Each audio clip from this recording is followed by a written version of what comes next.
Avec Pauline, justement, on voulait s'intéresser à ce que dit la SEC sur les cryptos et ce positionnement qui commence à évoluer finalement. L'Organisation de coopération et de développement économique a organisé une table ronde la semaine dernière sur les marchés financiers avec comme invité d'honneur Paul Atkins, le nouveau patron du gendarme financier américain. Oui, alors ces discours, ils se font encore assez rares, mais il a fallu qu'il soit à Paris pour parler notamment des priorités donc, de la SEC.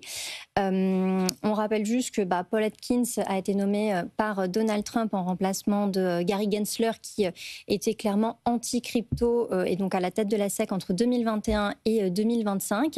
Et Paul Atkins, a pour rôle, a été chargé par Donald Trump de permettre, de faire en sorte que les États-Unis deviennent la capitale mondiale des crypto-monnaies. Et il y a 4 missions qui ont été évoquées donc à Paris. Déjà, la première, c'est vraiment de mettre fin à la politique de ciblage, voire de flicage de nombreuses sociétés crypto au cours des dernières années. Il y a eu 83 actions qui ont été menées contre des projets crypto et qui ont mis à mal certains business de l'industrie, même si évidemment les cas de fraude doivent être sanctionnés par la SEC. Et donc là, l'idée, c'est vraiment de mettre fin à ce règne-là dès 2025. Ensuite, la SEC a rappelé qu'elle voulait mettre en œuvre aussi un cadre vraiment clair et précis réglementaire pour permettre à cette industrie de prospérer, et notamment de prospérer aux États-Unis. Clairement, Paul Atkins a mis ça en évidence.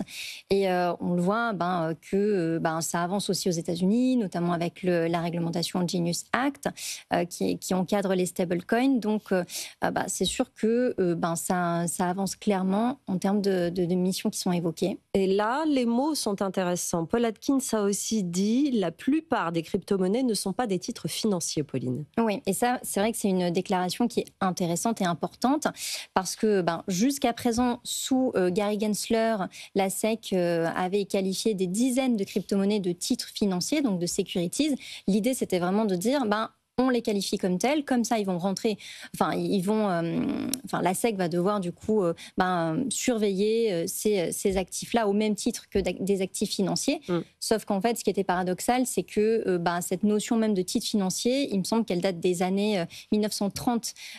Et donc la SEC se basait sur un texte qui pouvait peut-être concerner les titres financiers, mais pas forcément les crypto-monnaies qui sont évidemment des moyens de paiement alternatifs.